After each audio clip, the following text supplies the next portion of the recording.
Hello. Hi. This is Melissa. And this is Kat. How's it going? I'm doing so great. How are you? I'm excellent. You want to know why? Why? Because I started a new job today. Yeah, you did. Oh, I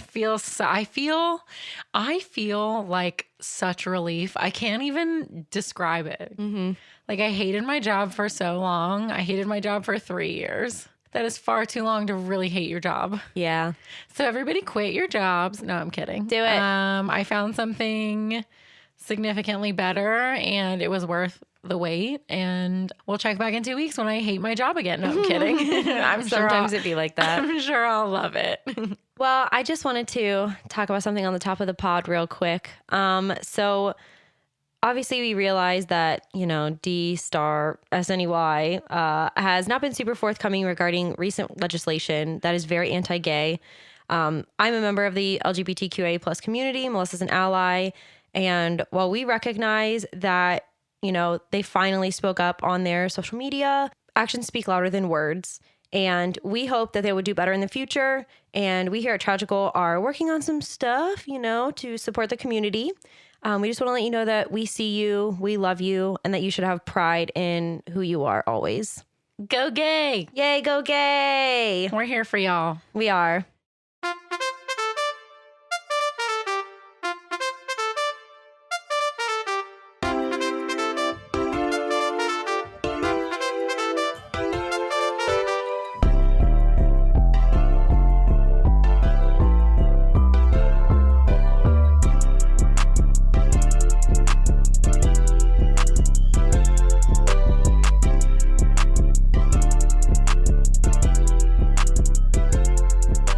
Tragical.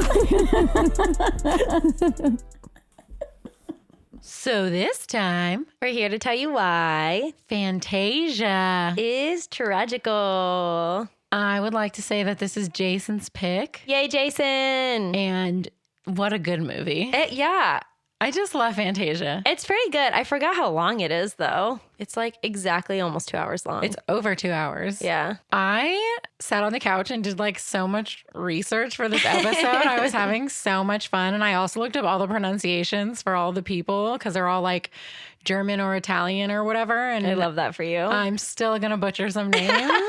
So I'm just saying. But I did do like a lot of side research and it was really fun. I love that. And to start off my research of Fantasia, I've got some fun facts for you. Yay, fun facts. So the filming of the final Ave Maria sequence was plagued by mishaps. To achieve the effect of moving through the scene, several panes of painted glass were used. The whole setup was over 200 feet long and had to be redone 3 times.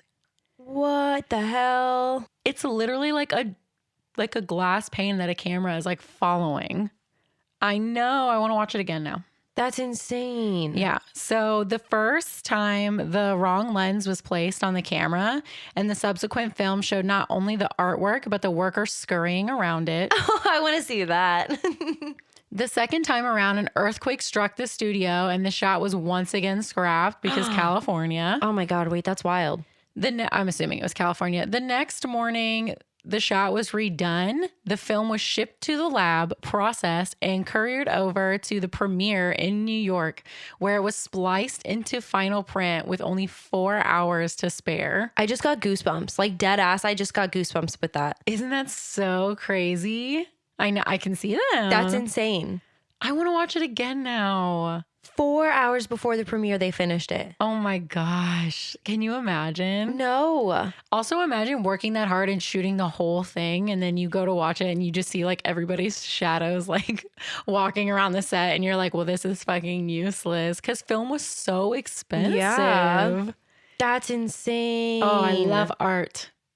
So Walt Disney himself told the story of a chance meeting with Leopold Stokowski at a restaurant. They agreed to have dinner together. As they talked, Disney told of his plans to do The Sorcerer's Apprentice and other possible projects using classical music with animation. Disney said that he was stunned when Stokowski, one of the most famous conductors in the country, responded by saying, "I would like to conduct that for you." It was an offer he couldn't pass up. Dang, that's crazy. it just like they just haven't. He just like ran into him and was like, "Can I buy you dinner? I got a movie I want to do." Damn. That's so crazy. That's life though, you know? I guess. Like, that's nuts. So at 125 minutes in length, this is the longest Disney animated feature. Wild.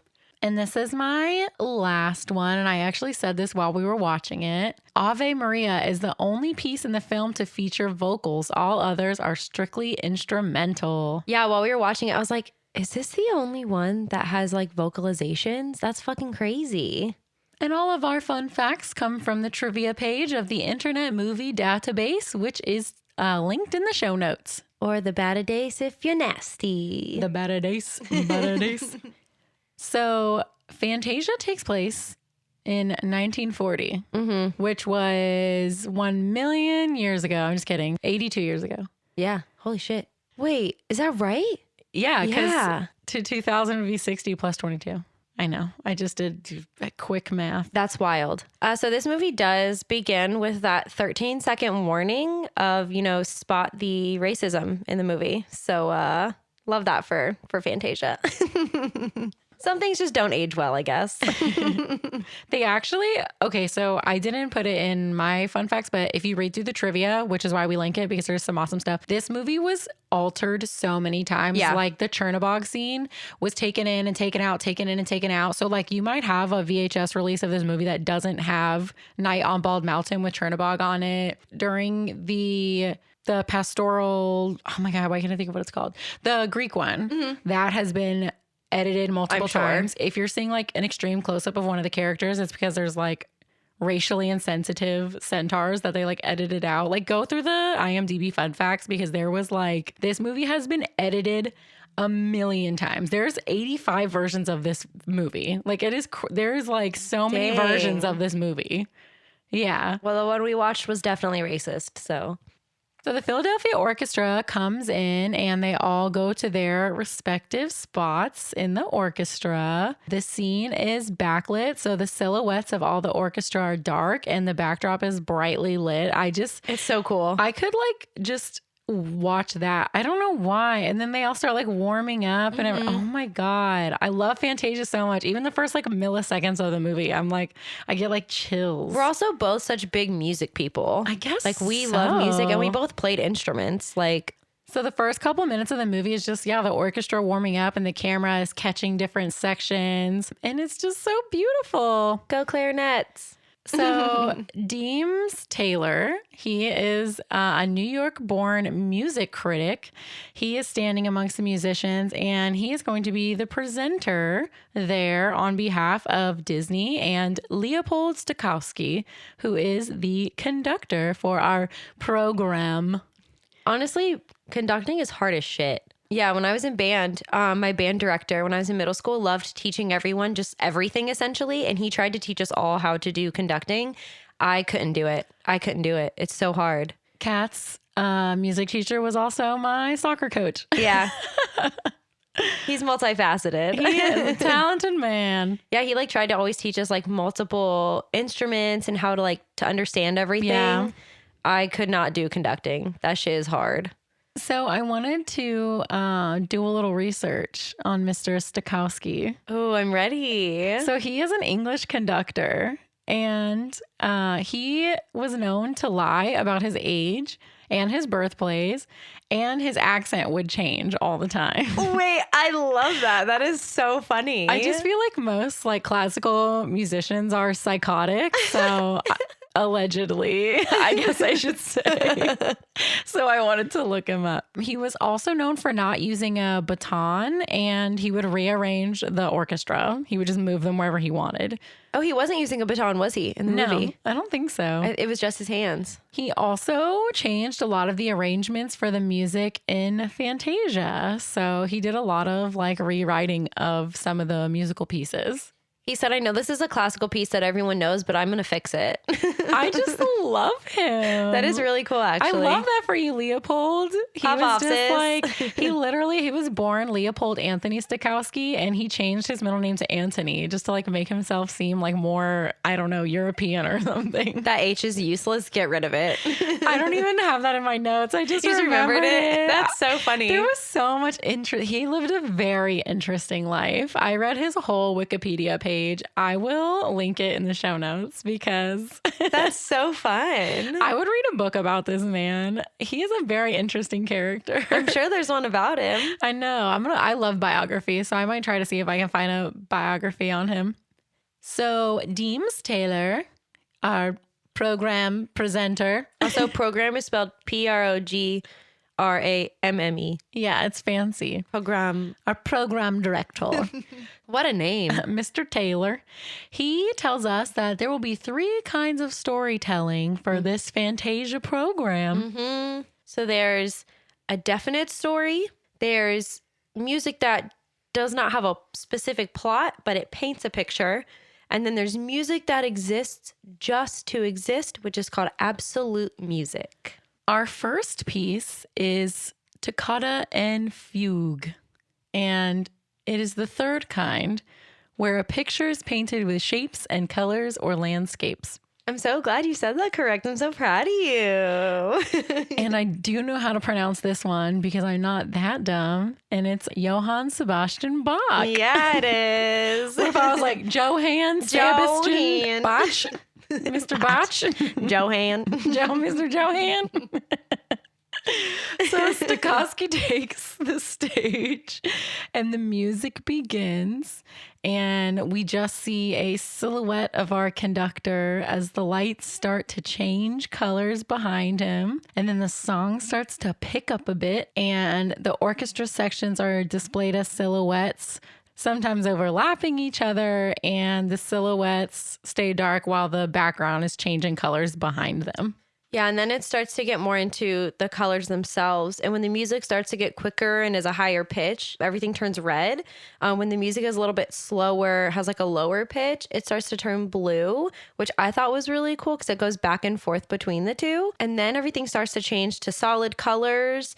There's some lines and some shapes that get thrown in there that go with the flow of the music. And then it starts to show what looks like red water with light refracting off of it, which I thought was really pretty. This is where I put old computer screensaver background. No, really? Like, that's literally what it is. Windows Media Player. Like, that's what this is. The first part of Fantasia is just Windows Media Player, and I am transfixed. I could watch that all day. So in the middle of the Windows Media Player, there's just a random rock that starts to walk away from you. Yeah.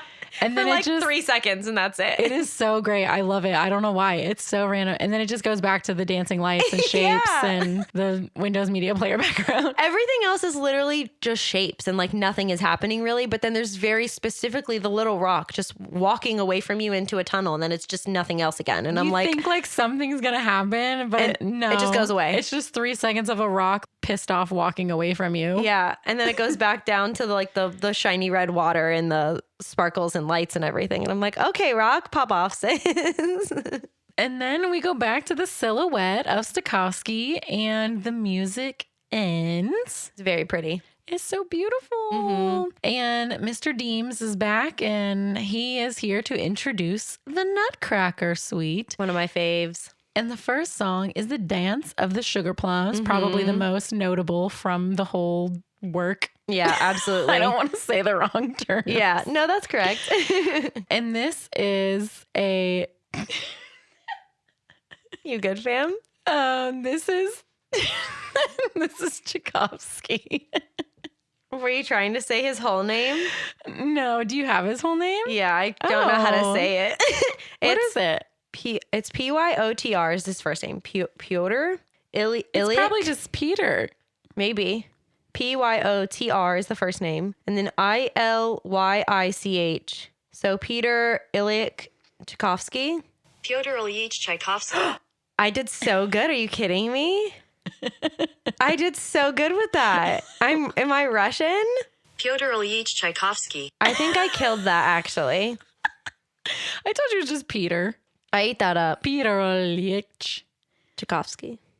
Anyway, it's Tchaikovsky. Everybody knows it's Tchaikovsky. Yeah. So this is the second kind of storytelling for our program. It is a story with no plot, but paints a series of pictures. So there are 6 songs within this one song, essentially. So they all flow into each other, but they're 6 separate musical pieces. It's all from the Nutcracker. Yeah, Nutcracker Suite. So the first one is the Dance of the Sugar Plum Fairy, and it shows all these cute little nakey fairies. They're in a forest, and they're adding morning dew to all of the plants and the flowers. And my favorite part, they show this really pretty dandelion really close up when the fairy adds the morning dew to it, and it just sits there glistening in the morning sunlight. Gorgeous. We love to see it. It goes into the second piece, which is the Chinese dance. And this is probably one of the most famous from Fantasia itself, which is the cute little mushrooms dancing with the little baby. The little one's name is Hoplo. I did know that. That was in the back of my brain somewhere. I was trying to think of it when we were watching. Yeah. He's so cute. I don't know why it's known that one has a name and its name is Hoplo, but that's just a fact I know. He does a little dance. He has a little feet kick. He's so cute. He's honestly very cute. Very cute.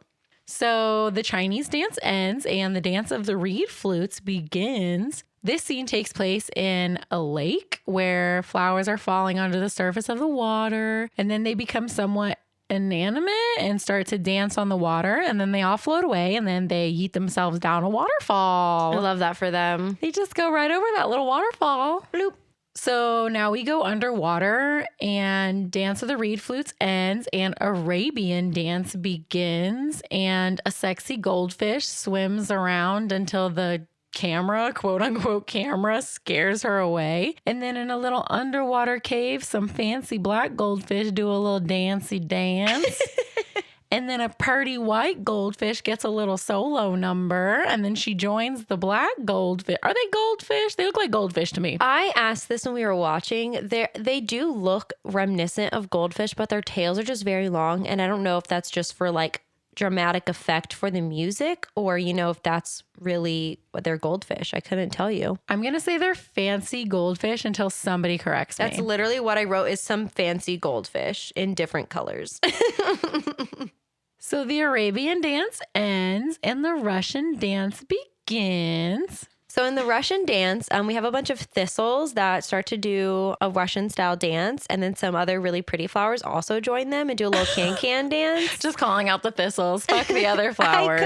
I looked it up everywhere. I could not find what kind of flowers they were. I think but I know what thistles flowery are. Flowers. Right. So the flowery flowers do a cute little dance as well. They do a little can-can dance with the thistles. And then we go into the Waltz of the Flowers. And there's more fairies. Love these ones. They're super cute. They are turning all the plants from summer to fall, making everything gold and yellow and orange. They release new seeds out into the world, and all the seeds look like cute little ballerinas. And then we have the winter fairies come out, and they start freezing everything over, and they go ice skating on the water, and it's super cute.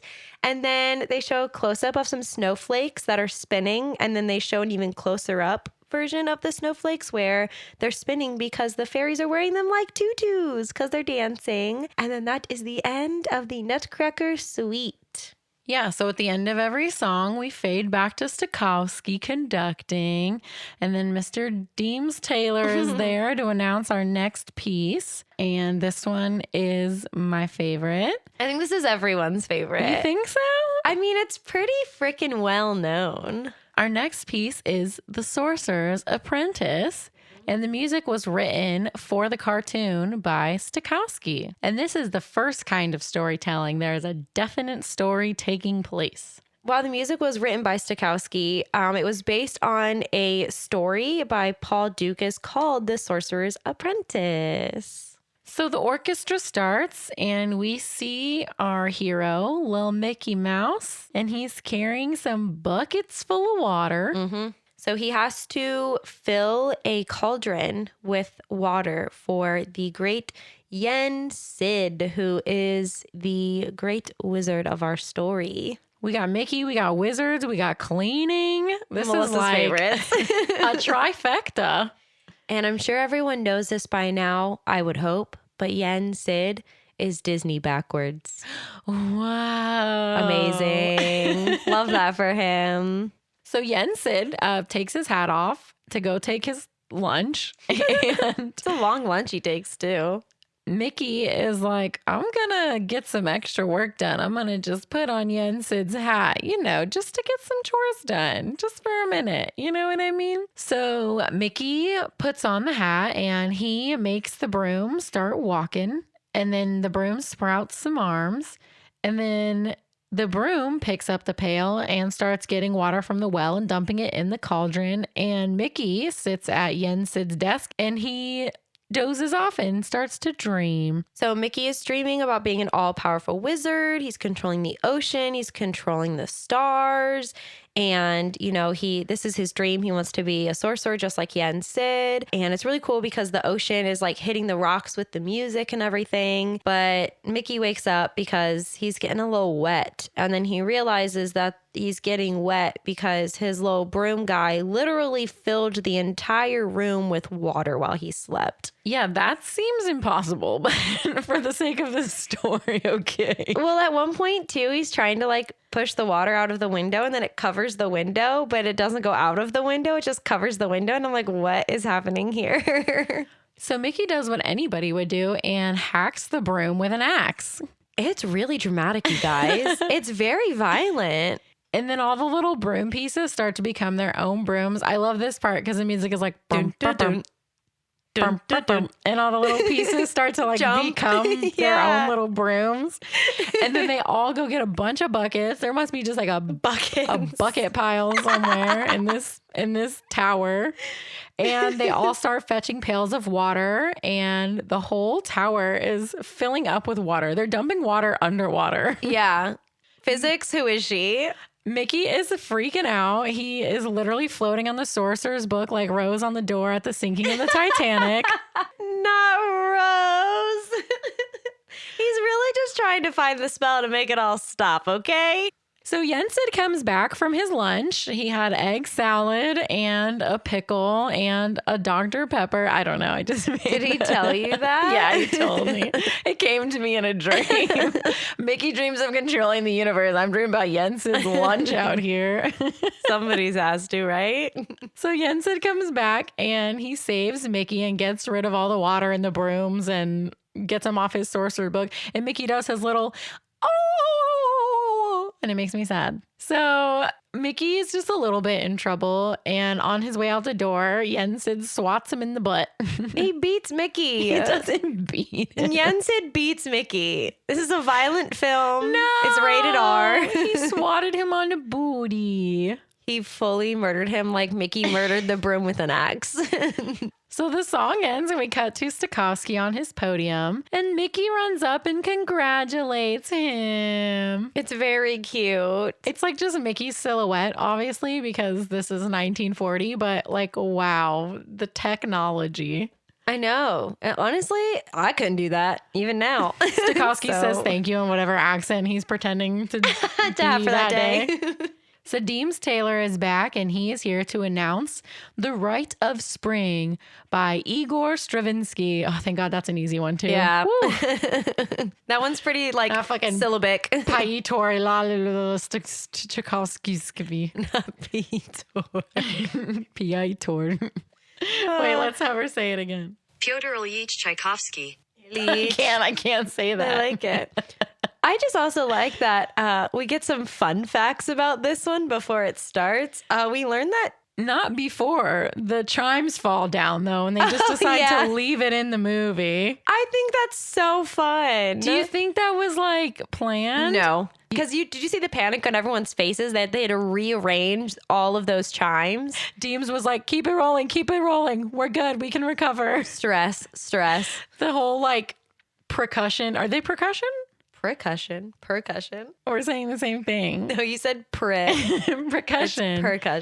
Percussion. Yeah, they're all very panicked. Is that percussion? I don't know. Yeah. They're part of percussion. chimes? I don't know. I was just guessing. Anyway, the whole section is like trying to help the poor fucking Chime guy. 7-foot tall chime guy like fix the chimes. Yeah, it was He not like good. booty bumped it on accident, and he was like, fuck, I'm fired. Well, because he has those bells and he also had the xylophone next to him. So he does both. I'm sure he does a lot. He's probably got a Yeah. cowbell over there. He's got a xylophone. The triangle. He's got he's definitely got a triangle. He's doing all them little noises. That's honestly the job I want. It's a lot. I'm here for it. Multiple instruments at one time. I want to be in the percussion section. percussion section. I don't even know why I said it like that. I don't know why you did either. It stressed me out. Percussion. Percussion. Anywho, That's like when you say perform. you don't. I know. I do, though. Why? Because I'm illiterate. You've switched the R and the E. I do. Ew. I do that a lot. Anyway, moving on. We get some fun facts before this song starts. I just like that they tell us that dinosaur is Greek for terrible lizard. I don't think that's right. And that I'm going to take his word for it. Okay. He's taught me a lot already. And then, That sounds like something Stokowski made up. and then he calls all the dinosaurs bullies and gangsters. Oh, man. I like it. Deems said, the dinosaurs are all bullies and gangsters. And you know what? I'm gonna take his word as law. So Deems also tells us that Science Not Art writes this piece from cells to dinosaurs. Yeah, this piece was pretty forward for the 40s. Yeah, 1940s, and they were like, evolution. If only we could be that forward thinking in everything, Disney. True. Cold out.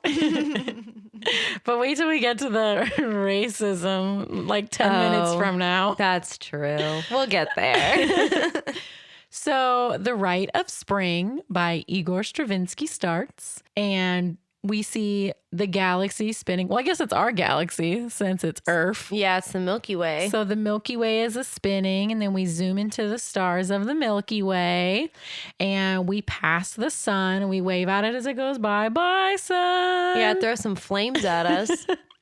And then a tiny orb comes into view, and then it gets closer and closer and closer until we are in the clouds of a volcanic Earth billions of years ago. Yeah, there's a lot of volcanoes and lava, and the lavas kind of remind me of Dr. Pimple Popper.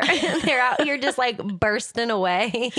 Yeah, the lava bubbles are popping and fire spouts are exploding to the music. It's pretty legit. It looks like a really good time to be alive, actually. And then lava spewing from the volcanoes turns into a lava river, and then the lava river meets water. So then we see some tiny little itty bitty water organisms that just start becoming bigger, and then they become fish-like creatures, and they turn into fish and jellyfish. And then there's a fish that grows legs and ventures out of the water. And then we see the dinosaurs. Yeah, we got some turtles and some dinosaurs. We got some Loch Ness looking motherfuckers out here. And then we follow a bunch of pterodactyls, and they're eating fish out of the water. That part's a no for me. Just watching them all dive bomb off a cliff was horrifying to me. Well, one of them gets eaten by like a big crocodile thing. So did that make you happy? Yes, a little bit.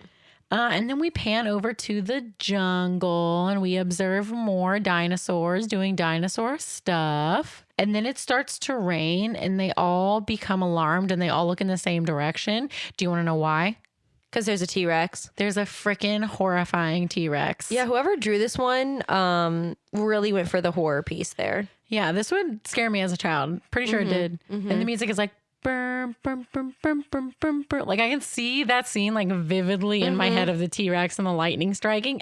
It's so good. It is really good. It's so crazy that there's no words. Like I just love this movie. Oh my gosh, I love it. So the poor little Stegosaurus like can't run fast enough. Okay, now I'm gonna start crying. I got really depressed watching this. The T-Rex was cool, and now I'm sobbing. Okay, the Stegosaurus, guys, he's not fast enough, okay? He can't run away fast enough. I'm literally going to start sobbing. So he has to fight the T-Rex. He tries to fight for his life with his little spiky tail. He's swinging his thorny tail around and they're battling in the rain. And unfortunately, this is not a triumphant underdog story because the T-Rex kills the Stegosaurus and eats him. It bites its neck and then shakes it like a dog. It's depressing to watch. Not even just once, not even just twice, like 3 or 4 times it shows this T-Rex biting the Stegosaurus neck and like shaking it. His little legs couldn't carry him fast enough. It makes me sad. Why they did him like that? Evolution, man. Oh my God, I could literally cry. Yeah, same. And now we cut scene to a very dry earth. Looks like it hasn't rained in about 90 years. One of the dinosaurs is literally eating wet sand, like a pile of damp sand. It's really sad. It's rough out here. And they're all walking into the hot desert and they're just dropping dead left and right. Fully, yeah, just like one at a time dropping dead from starvation and thirst. Some are even getting stuck in tar pits, Depressing. which pick your death, like eat wet sand, fall in a tar pit, or drop dead of dehydration. Anyway, you are starving to death and thirsting to death. So, I mean... Yeah, so they're all dead. Yeah. They all die. And we see the moon start to eclipse the sun. And then the earth just starts splitting open and mountains are shooting up out of the crust and waves start to explode over the mountains. And the song slows down and the scene ends on a solar eclipse finishing in the sky. We love it. So begins the Ice Age. At least that's what I got out of it. Yeah. And then we cut to our intermission, which... Obviously, we fast forward through, but It wasn't long. No, I'm sure the orchestra quite enjoyed their lunch. What did they have for lunch, Melissa? I don't know, but everyone gets up and leaves. They all Yeah. got a pee-pee break. The line in the ladies' room was long. So there was actually, when this movie first came out, also this movie flopped when it came out, but there was a legit 15-minute intermission because it's like a 2.5 hour long movie. And then everybody comes back. The Philadelphia Orchestra comes back and they do a little jam session. It starts with a clarinet solo. Pop off, sis. That is my instrument. I played it for 4 years. I love this for them. I love how you think you could even potentially read music or play a clarinet right now. Absolutely could not. Doesn't mean I didn't do it for 4 years regardless. I don't identify with anything. And Kat identifies with everything she's done for 10 minutes. No, I mean the stuff that I did for years. When you were 5. I was first chair in 8th grade, okay? Because you were the only clarinet player. No, I'm kidding. I definitely was not the only clarinet player.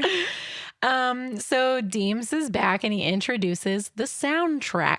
And the soundtrack is just a line down the center of the screen, but it demonstrates what a sound wave is whenever an instrument plays. So he's like the visual representation of music. And then we move on to our next song, our next piece, if you will. I don't want to insult Mr. Ludwig van Beethoven. Oh, good one. Thank you. I knew that one too. Yes. So Deems introduces the Pastoral Symphony by Beethoven. And this is storytelling of the first kind, a definite story of Greek mythology. And I would just like to note that Deems talks about centaurettes before it begins. I would just call them all centaurs. Why do we have to add gender into it? I don't understand. They've got flags. They're flag twirling. That's literally color guard. They've got batons. Which I also did. Kat loves all color guard. No, I actually really hated it. I quit. So If we ever get rich and famous, we should sponsor a flag twirling team and make them change their name to the Tragicolettes. Tragicolettes. The Tragicolettes. I love it. Wait, can we really do that? I'm so here for it. We should sponsor a Pee-wee soccer. What's a Pee-wee sport? I was going to say Pee-wee baseball, T-ball. but I don't think that's a thing. No, T-ball is Let's sponsor mini. a T-ball team. Okay. Their colors can be purple and yellow. I'm here for this. Cute little like sparkles all over them. So Stokowski is back and the music starts and we see a gorgeous mountain in the background with some baby unicorns running around. I'm just so excited that we're back at Mount Olympus. Like they said, more Greek mythology for Kat. Absolutely. Let's do it. I didn't even think about it because we did Hercules last episode, how like this is literally Hercules. Yeah. Hercules 2. Here we go. In music. Let's go. So there's also little satyrs and they're playing harps and flutes and shit. They're playing pan flutes, to be specific. To be honest, I would die for the little satyrs with their little horns and their little like furry butts. I am obsessed with them. They're very cute. So they're dancing and they're playing with the unicorns, and then a family of Pegasus, a family of Pegasi, Pegasuses. a family of Pegasuses. Pegasu. A family of Pegasu come and they start eating grapes and flying through the clouds. As Pegasu do. You know, like Pegasu do. Tag yourself. I'm the black one with the red eyeballs. Yeah, they're all like all these really cute pastel colors. The mom's white. All the babies are pink, blue, purple, yellow. And then dad is out here just like fully gothed out. Like, okay, emo kid, calm down. You know the like TikTok trend where it's like, tonight will be the night that I will fall for you. That's you. That's that fucking. That's the Pegasus. That's that Pegasus. That Pegasu. Oh man, I shit, am that's the good. goth Pegasus with the red eyes. I love that. So they land in the water and they're floating around, and then a bunch of Pegasuses. I still don't know where to land. A bunch of Pegasus come. More goth Pegasuses come, and then we see the Centaurettes. Who, let me tell you, are all naked. They are tits out. They are tits out. I love that for them.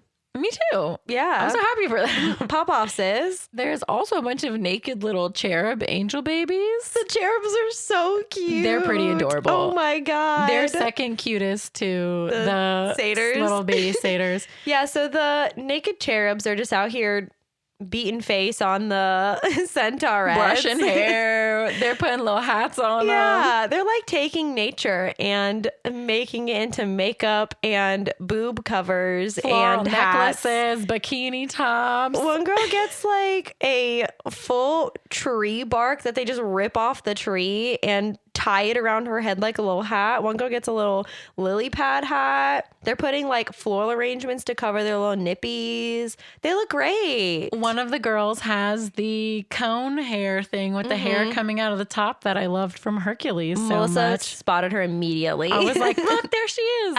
I want to do my hair like that. Let's make it happen.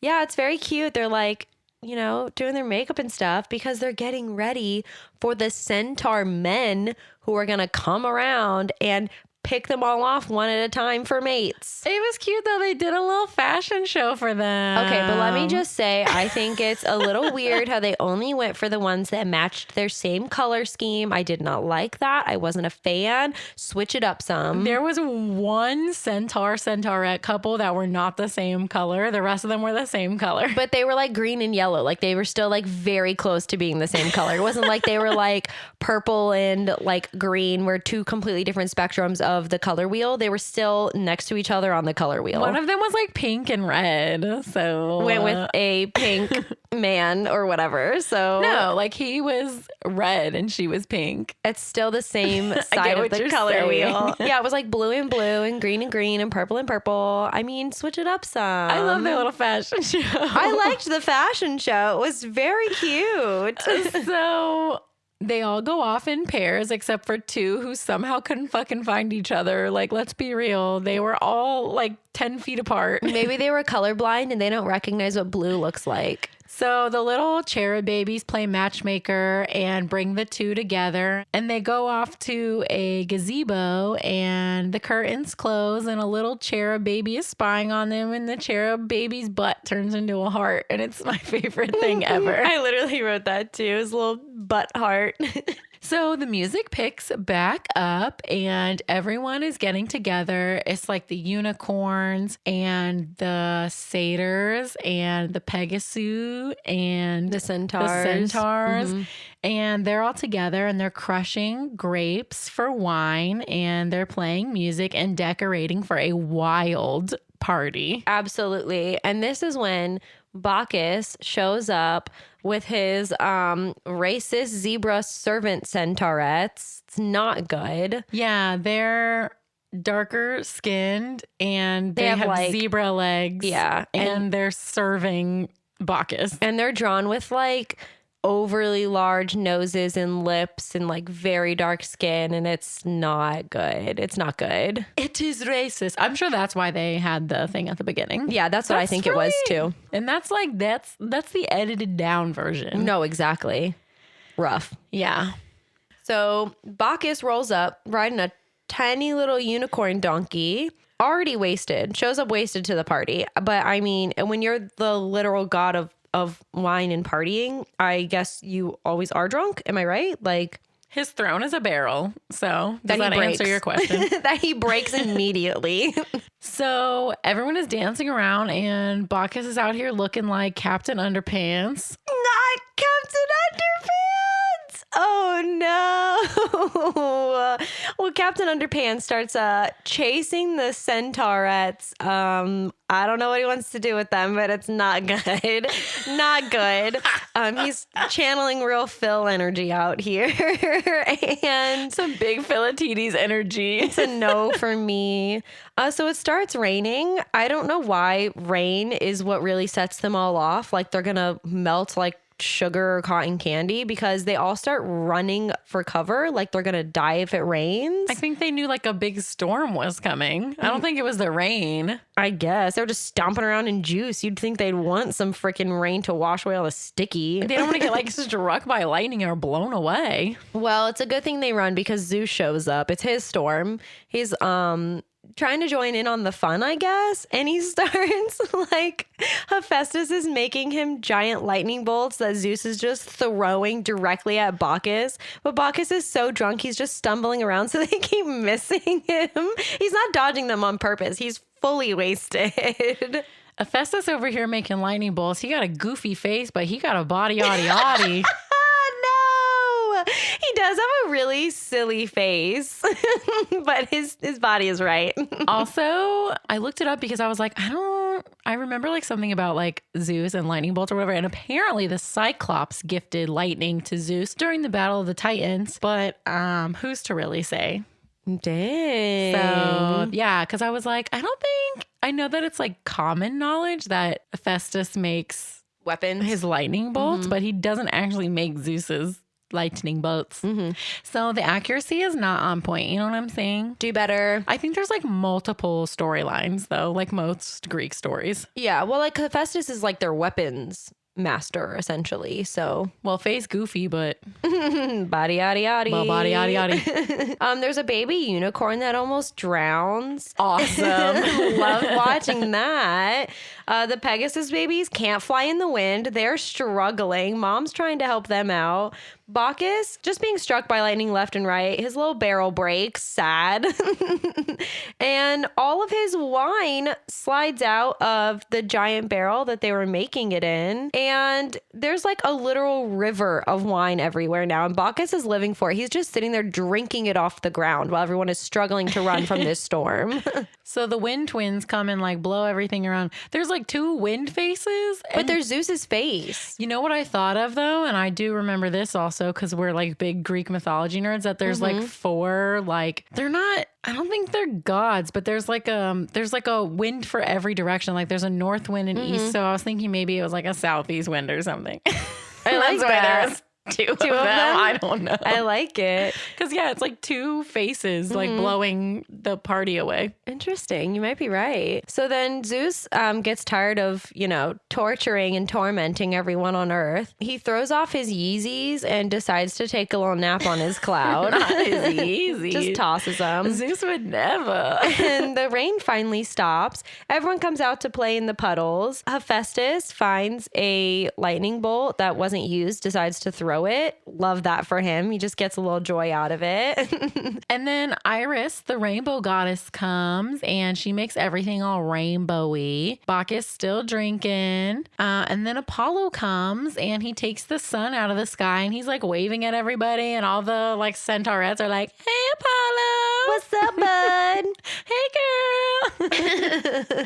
It's super cute. And then Astraeus, the goddess of dawn, brings nightfall and everybody goes night-night. Night-night. And then Artemis in the moon shoots the stars into the sky and the music ends and we are back with Stokowski and the Philadelphia Orchestra, and Deems Taylor introduces our next piece, which is Dance of the Hours by Italian composer Ponchielli. That was good. I did it! Did you get his first name? It's interesting. Kat, listen, I only did as much as I could, okay? I just think his first, I don't know how to say it. It's Amilcare.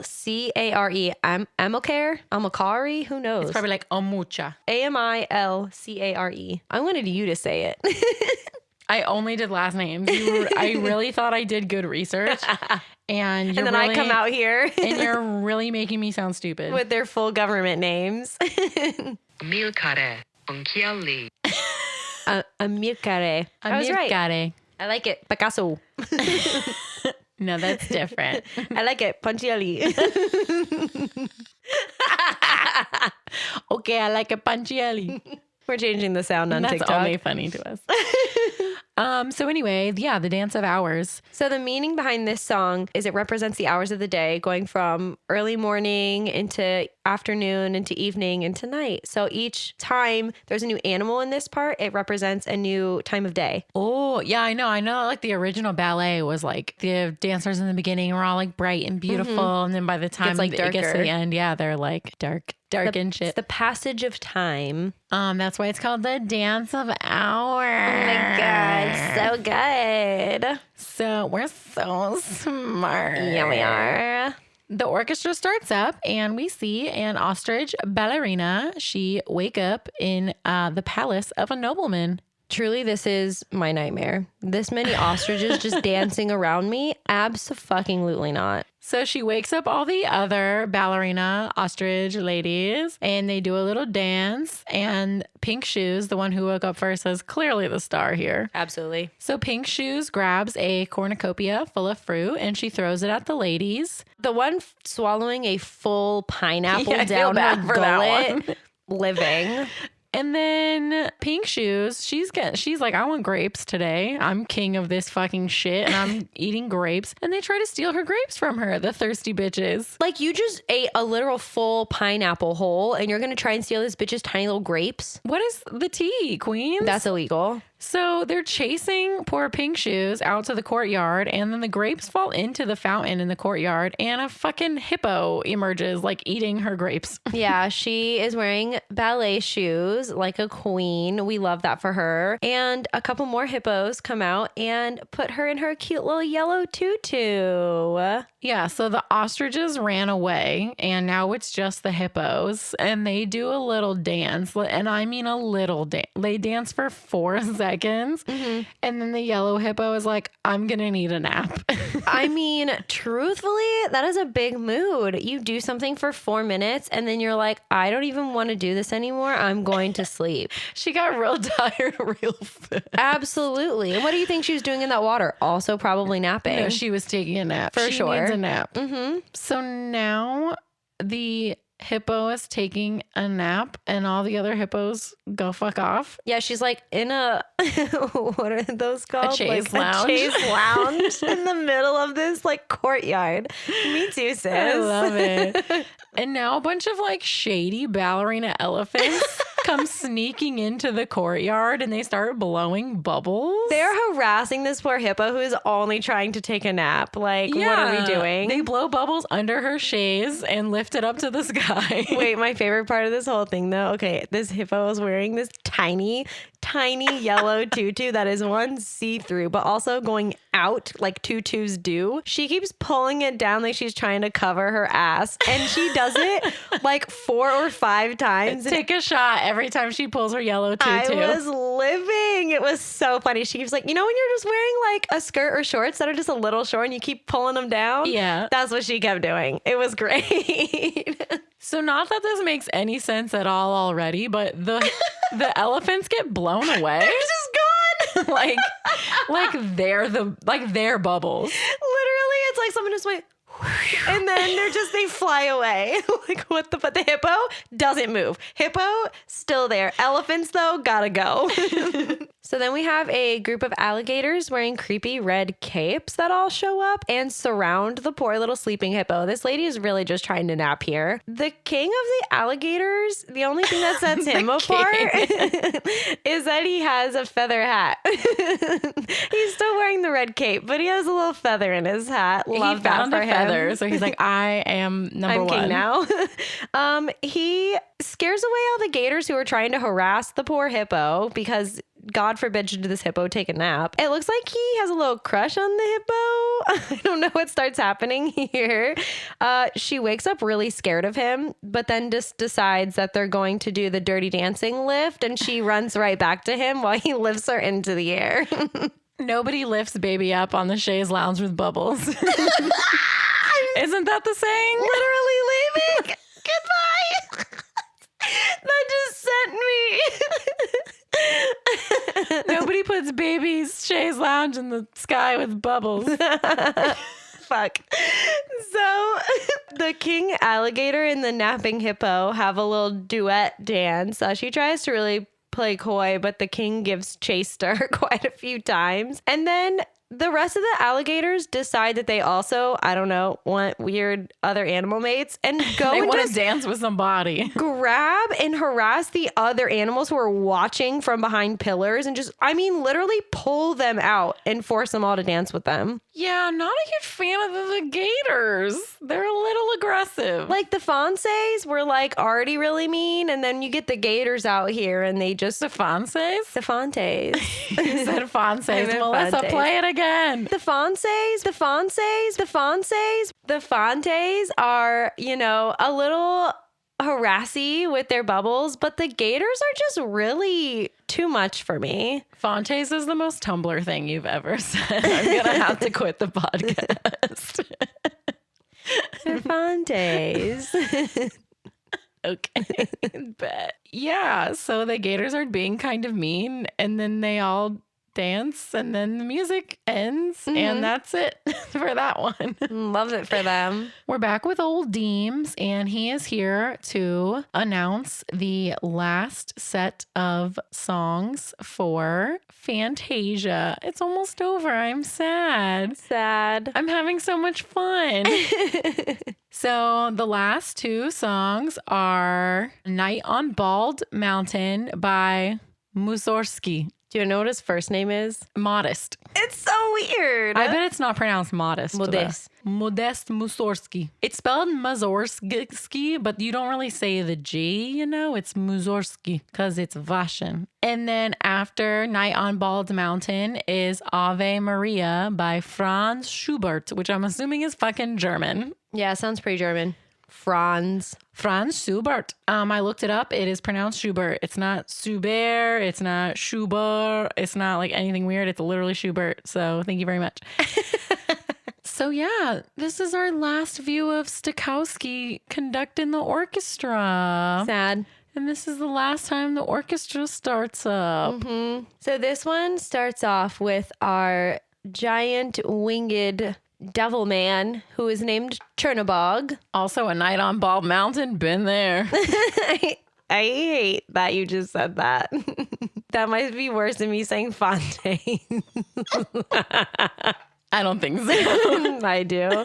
Okay, he is standing on a very large mountain. He is on the top of it. Can we assume it's Bald Mountain? I'm gonna make the assumption that it's Bald Mountain. Do you think it's because he's bald? Maybe the town is bald. Everyone in the town just doesn't have hair. Oh no, I meant the name of the town was Bald, but we can Okay. I like it. Sure. I'm here for it. Great. So the town of Bald, next to Bald Mountain, every one of the villagers is bald. We're just dragging it out because we don't want this episode to end. I have a question for you. Chernobog, smash or pass? Pass? Oh, okay, yeah, same. Yeah, definitely same. Absolutely pass. I wasn't gonna say smash. I like when he does his little laugh though. You don't like those abs? The arms? It's the arms you know for me. I don't like those abs. Okay, moving on. Tell me what you guys think. I need to know the consensus Should we here. put a poll up on the Instagram? Absolutely. Smash or pass Chernobog. Chernobog is calling his death army, and I think it's just the dead people in the town of Bald down at the bottom of the mountain. when I looked it up, it said they were his death army. We really have two interpretations of the same thing here. That's art, man. It's just the little dead townspeople that are coming up to visit Chernobog. No, they're all violent and shit. Well, he turned some of them into demons and they started doing a dancey dance. Yeah, so he starts turning a bunch of the dead people, the ghosties, into little creepy looking demon things. I love them. They were pretty dope. And then after he fondles them in his hand, he just throws them into a pit of flaming death. So He do that. love that for him. We do also get some siren nipples straight to the face. It was a really good time. Yeah, we did see some nip. It was a lot. You get it a couple of times. Chernobog goes to fuck some more shit up in the city of Bald down here. And there are some church bells that start going off, which he doesn't really care for the sound of them. And then his little demons start flinching because they don't like the sound. Chernobog hides in on himself using his wings and he turns back into the mountain. Yeah, he just was like, fuck this. I'm going nine. Yeah, he's like, I don't like those bells. Ew. People got to go to church. Disgusting. Ew. That's Chernobog, not me. Just so you guys know. So the spirits return to their graves, and then the song comes to a close, and Ave Maria begins. What a change in tempo. It's very different. Yeah. So it shows a long line actually, of monks holding candles walking to church. I can't believe this is one long picture thing. Yeah. No, that really, I can't even, my brain does wanna, not comprehend. Rewatch it now. So Ave Maria plays, and it's basically just the little candlelight processional of the people walking to church. And then we pan to some a nature scene. And then up to the clouds, and the sun is rising, and that's the end. Yeah, the whole movie just literally ends right there. That's it. That's the end of Fantasia. So beautiful.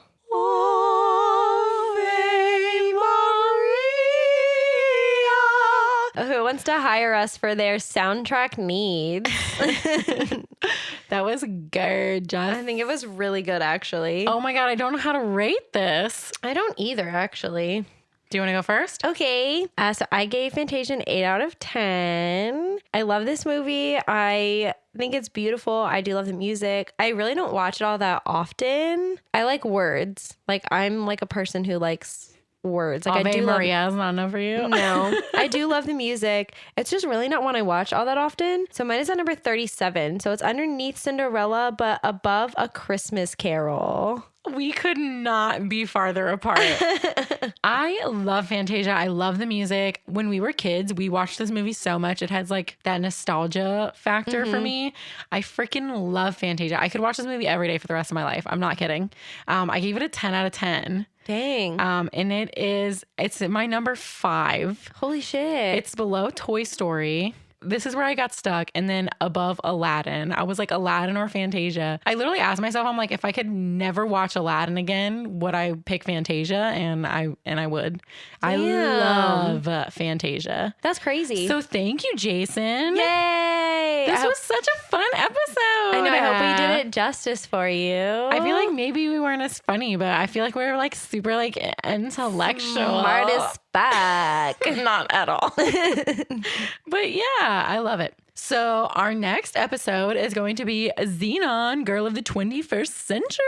Our March Madness movie. Yeah, this was our March Madness winner. This year's theme was Disney Channel original movies. Melissa knew this one was going to win. It was my second pick. You guys really did me dirty with Cheetah Girls. I really thought I was going to make it a lot further than it did. It was down to Cadet Kelly, which shocked me, and Xenon, and I think Xenon won. It was like 56%, 57%, something like that. So I mean, it was close. I love Cadet Kelly. Don't get me wrong. I love that movie. I just truly, I don't know, didn't think it was that popular. You know what I mean? I love Xenon. I do too. Supernova Girl, add that to my Spotify playlist, baby, because that's a fucking banger. We definitely singing that in next episode. So join Patreon by May 1st. You have to join by May 1st to get your summer merch box. We got the first thing for our merch boxes this year, you guys, and they're so cute. Yeah, there is a theme. I guess, should we say the theme? I think we should. I think we'll say it next episode. Okay, we'll announce the theme on our next episode. Yay! But join us on Patreon. We just put Shrek 2 up. It's pretty funny. We did Shrek 2 in under 20 minutes. We killed it. We dressed as ogres. As we do. And there's a lot of cats. Goose makes an appearance in almost every episode that we do. So if you join Patreon just for Goose, we will understand that. It's acceptable. The Goose content is live 10 and out of 10. wild on the Patreon. 10 out of 10 Goose content. That's all I got.